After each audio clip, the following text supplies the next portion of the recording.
Hello friends, welcome to Creative Medicine.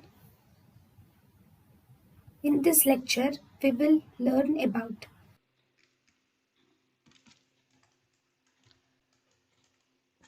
Then we have acquired cataracts. In the acquired cataract, first diabetic cataract. In the diabetes, the cataract looks either has snowflake or snowstorm appearance. This is because actually there is a defect in aldose reductase pathway. As a result, because of this, there is increased sorbitol which is accumulated in the lens. Because of this increased sorbitol accumulated in the lens, this leads to the overhydration of the lens, resulting in diabetic cataract. So it looks something like this.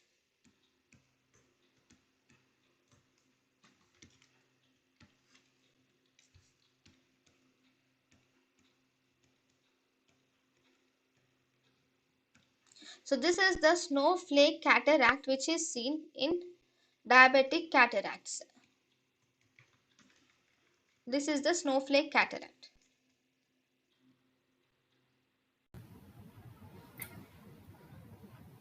thank you and thank you for watching.